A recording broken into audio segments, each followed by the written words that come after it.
Very welcome to Hockeyfeber and the third edition of my favorite series of the year. I always end the seasons with the same thing, and for this year, the third time in a row, I will have Hockeyfeber's UK Icehockey Series 2023. And for this year, I have totally, as you have seen in the teaser from before, totally 6 episodes with 4 players, both female and male players, and also 2 other guests. And I'm really pumped and psyched for having this to start now, the 1st March. And I welcome Chantelle from Air-Solent, Amazons. Very, very welcome. Thank you, David. Thank you very much for having me. It's a total pleasure. And how are you today? Yes, very good, thank you. Yeah. And of course, as I said, we have this now, the Hockeyfeber UK Icehockey Series. And how did it become that you started with playing ice hockey?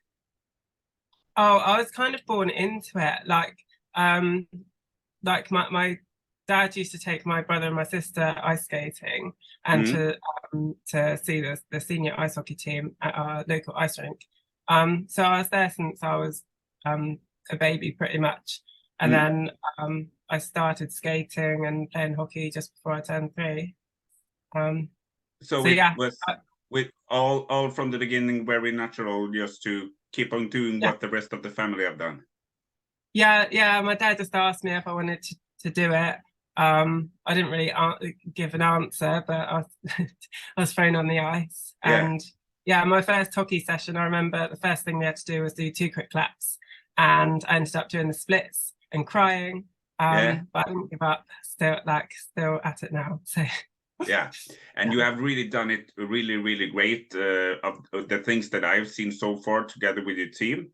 So you have really great talent for it. Thank you very much. Yeah.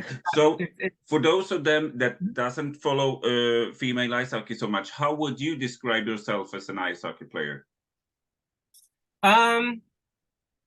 It depends who I'm playing with. Like, I play center mainly. It depends who I'm playing with. As I was growing up, I was mainly a playmaker, and because I always enjoyed creating pretty plays and passes and things. I wasn't too interested. It's funny, like growing up, I wasn't too interested in scoring. I just wanted to get like as many passes like going as possible. Just like, I don't know, get a reaction like, oh, that was really good pass and stuff. But yeah, look, as I've got older, I've kind of I realize I've got the talent to score. If I'm in a scoring situation, then I should score. So that's kind of that you have added your playing style really great, because as you said, you can sort out this particular situation and decide what you have to do, not only one thing, so that you have many strengths to you've got lots of different options. And like you're always aware of like who's around you, where they are, and like looking before you've even got the puck where you're going to pass next, or if you need to shoot, like just what you're going to do, because you don't, like, a lot of the time you don't have time to think about what you're going to do. You just have to kind of do it instinctively. Just having the repetitions so that you know what you're going to do right away.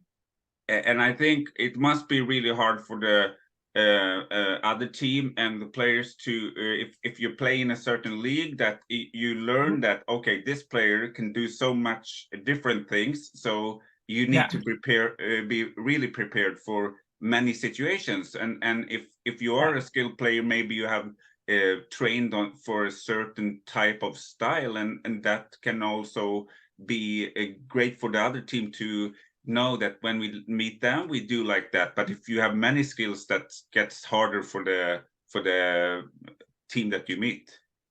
Yeah, absolutely. It's especially like in our league at the moment, because there's only 6 teams, so you kind of know all the players, and with social media as well. You can see videotape, you can see how everyone's doing. You can chat to them, see who's turning up to the next game, and like basically just kind of know like what you need to do.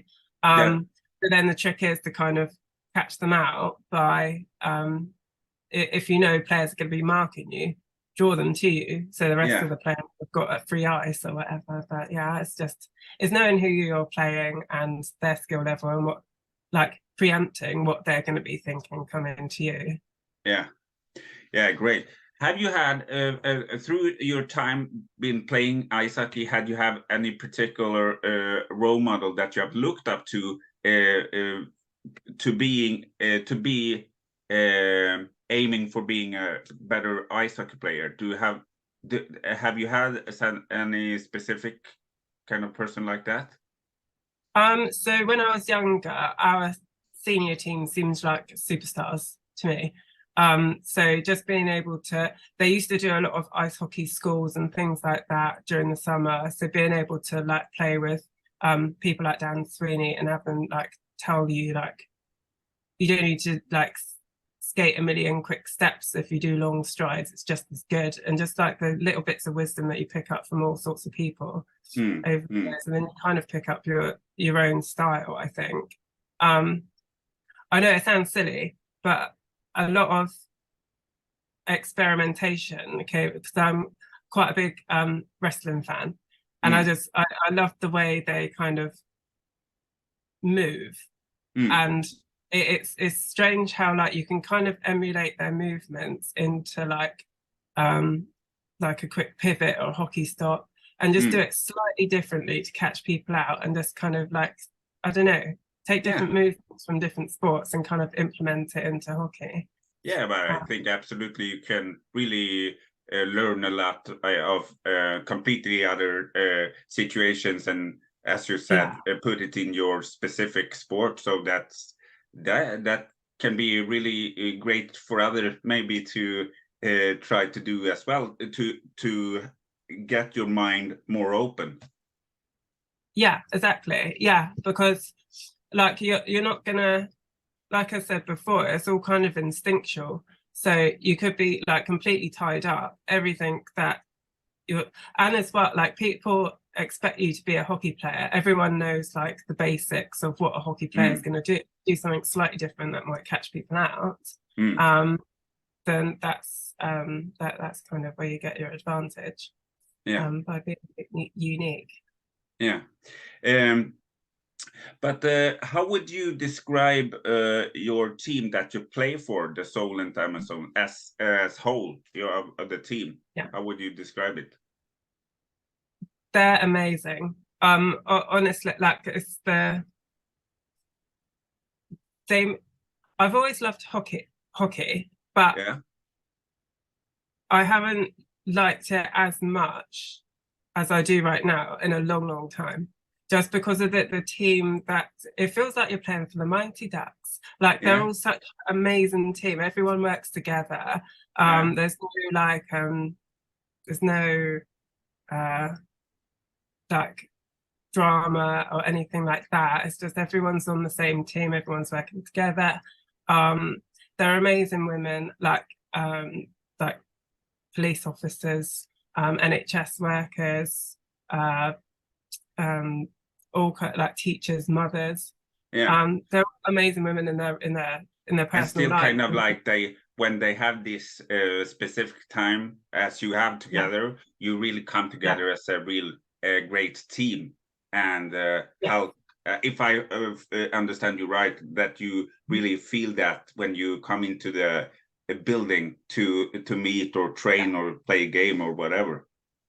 Yeah, we're all as one. We all have like the same mission. Everyone's on board with like the team talks and stuff. There's no like arguing, I wish I was on this line with this person or whatever. Everyone's kind of working for each other.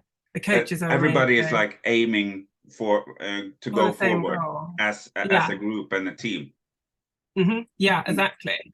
That sounds fantastic. And what I have seen from the Air-Solent Amazons that I am struck about is that not only do you have on Instagram, Facebook, but what I have learned ever since I have been more focusing on British ice hockey. What's hard for me is to find who I can get in contact with to find these players or whatever, because not many female teams have a really solid, good website with good information.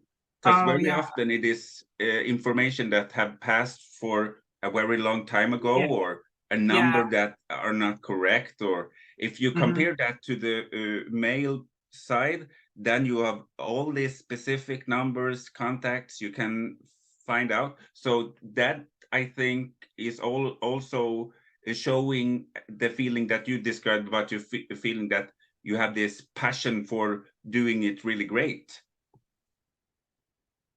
My internet cut off then. What was the last thing you said? I think, as I said, with this website and how they have built everything up as a club, it even shows from their perspective, that they are really putting their passion and mind into it to make everything great for the club. Oh, absolutely. Like we've like developed it so much these last couple of years, and just like promoting the games as well. We're getting so many more spectators in, to support the games. Like before, there was a handful of people. Now we've got maybe over 100 people in quite a small stadium. So there's lots of noise all in a small space. And like say, just like everything's kind of coming together.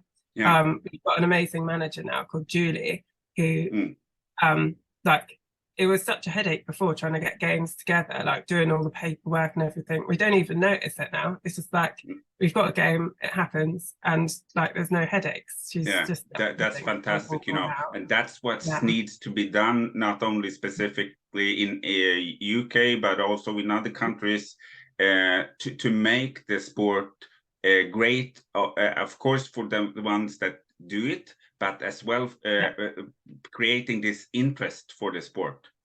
Because if they are so serious, then I assure you that the people in your town will say that, oh, this women's team that plays, they are really a professional, great team, so I want to go and see them. Yeah, exactly. The word gets around. The game is already good. Like the talent of the ladies is there. It's just spreading the message, and they're making sure when people come to watch the games, they get a show. They don't just get like a quiet game of hockey. They get like the entrance music and the programs and 50 and so that I think every single piece of a membership in the club is so important to make the whole feeling or experience as great as it ever can be. Yeah, absolutely. Yeah. Very interesting to talk about. Have you had, as a team, any specific goal for this season? Well, last season we narrowly missed out on the playoffs by one game. So we really want to get there this year. We've got a really good chance of getting there. And from the start of the season, we knew it was going to be a hard season because there's so many great teams now. I don't think there's that much of a difference between the two leagues, 1 and 2, because so like Swindon, that went up last year, they're now 3rd of the league above, and we were having competitive matches with them. So I think that the standard of the two leagues is very similar. It's just it's just a bit, but our goal was to win the league this year for sure, and I think we're in a very good position to do so. If we win against, we've got 2 games against Peterborough. They're going to be 2 hard games. If we win those and we get through the rest of our games, we should be in a good position to win the league. So fingers crossed. Because you are in 4th place now, if I'm not wrong. We are, but we've played less games. And we've already played. Yes, because I saw that the other teams have played more than you have. Yeah, and we beat Cardiff Comets twice, who are at the top of the table. Yeah. So as you said, you have really put yourself in a great position. Great position. Yeah, we've just got to follow through now with the rest of the league. So fingers crossed. As we were speaking about the league, is it any specific team that you like to play extra much against? It changes every year because it depends on the players they've got and everything. But I always love going to Cardiff because they've got the nicest rink ever. Cardiff and Coventry have got really nice rinks. The team at Cardiff are really nice. Stratham's always like a bit of a grudge match. We both go like hell for leather. It gets a bit physical. So that's always quite fun. So you have many kind of different angles on how you like to meet the other team, comparing depending on if it's, as you said, a good arena or how they play and such. So it's not only maybe one specific, it's a lot of great. It's amazing going to all of them, honestly. Like since I was younger, all these clubs have got like these new ice rinks and stuff, and it's amazing going back to play them and going to different rinks and seeing their new rinks and everything and the way they do things. Exciting. And what have been your proudest moment in your career so far, if you have to choose? I'd narrow it down to two. One was obviously I started when I was 3, but I went all the way through juniors to under 18s. And when I was in under 18s, I won the Ross Hayward Award for the Isle of Wight, which is commitment and dedication to the Isle of Wight Junior Ice Hockey Club. That meant a lot to me because that was kind of everything I'd done up until that point kind of recognized. So that meant a lot to me, like having that from the club. A lot of the time you think you're just doing it and it's like it goes on deaf ears or whatever. You don't think anyone notices what you do. But yeah, it was nice to have that recognition for that. And then my other one was this last year of Air-Solent Emerson's just stepping back on the ice, and just the season we had last year. Like I wasn't sure if I was going to be accepted into the team. They treat me amazingly, and it's just reinvigorated my love for the game. So just having that passion back for it, and just being rejuvenated to play hockey and learn and get better, and it will be even more great memories because you have a lot of ice hockey to play until you have ended your career, and that's the best part, maybe. Yeah, exactly. Yeah, still a lot to go, a lot to come. And it's just it's exciting. It's nice to always nice to step onto the ice. Nothing like it. Yeah. And you have talked about, and I think that's great, how important it is to do a thing as it is in team sport with the team spirit, and that you help each other. But as you said, these two great proud moments, you were also voted to be the best goalie of the Solent Amazon 21-22 season. Best forward. Yeah, that was. So that is also, I think, really, really great because you did in 12 games last season 29 points totally. Yes, yeah. I got 20 so far this year in 6 games. So I'm hoping so you are continuing the great path that you ended last season. Thank you. Yeah, I'm just at the moment I'm on a mission. I want like this team to get like as far as it can go, and I think we're ready to go up a league. We've got enough players in our developmental that we could perhaps split it into 2 teams, have one in each league. And I'm just excited, and I just want to give it my all. That I can really understand. And talking about how you can grow as a player, how do you think British ice hockey in general have developed if you go back from the two past years until now? Oh, the last 2 years have been like night and day. I'm not sure what it is. It just seems like a certain buzz in the air. There's more people getting involved. There's more of a community about it. There's WhatsApp groups. There's like all sorts. People just seem to be excited. So there was like a recreational ice hockey game the other day. I was just in the DJ pod doing the music and stuff, but there were so many people that turned up for it. It was like a senior Devils game. Yeah. But it's just there's just something that's there at the moment that's creating a buzz, and is really good. And the development of women's ice hockey as well is incredible. Like the amount of women that play baffles me. Like that wasn't a thing growing up. Like there's maybe 5 like women at once like in the team. That's about it. Now there's whole teams of them all over the place. There's hundreds and hundreds, and it's amazing to see, and the amount of talent that everyone has as well. It's really good.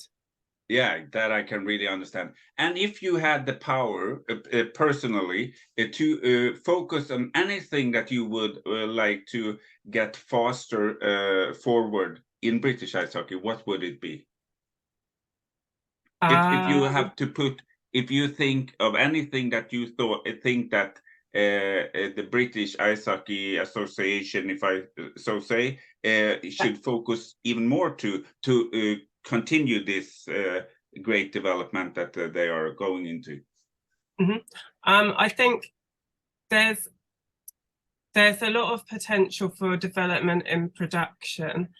So like they'll maybe televise the big game or something with commentary, but it's not a common thing. There are ways to live stream games now without having any people there, just having cameras that automatically do it, and then you can show that to any club, any supporters club, with like no manual labor other than setting it up. So I see no reason why they can't do that, just to publicize everything, and just investing more in marketing of each club, and giving them a budget to put on a production to the people in attendance, not just your basic game of hockey, but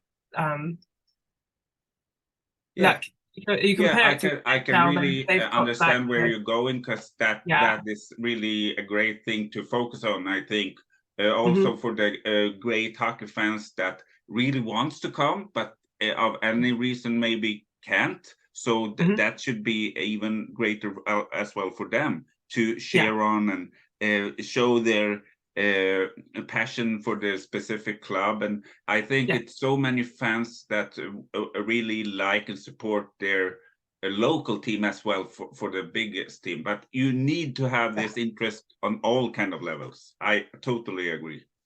Yes, absolutely. I know, like I say, when I was growing up, that local teams seemed like superstars, not just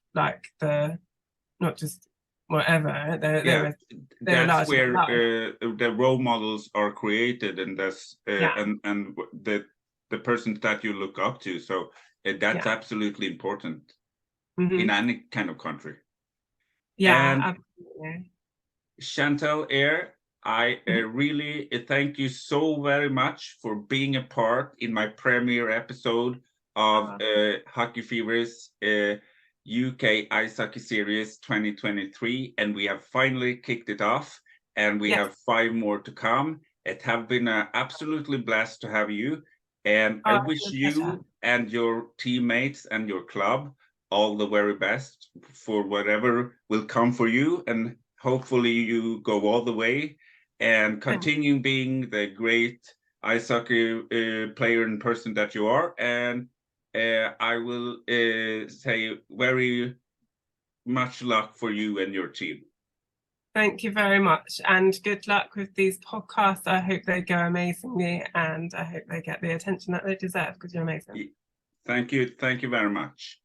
And for all of the viewers, new and old, I thank you so much for watching. I appreciated that you did it, and I hope you enjoyed it as much as I did. And for those of you that doesn't already subscribe or follow Hockeyfeber on social media, make sure to push the subscribe button so you don't miss out of any episode that I put out after this. I wish you all a pleasant evening and a really nice weekend. And we see each other on YouTube. Bye-bye. Bye.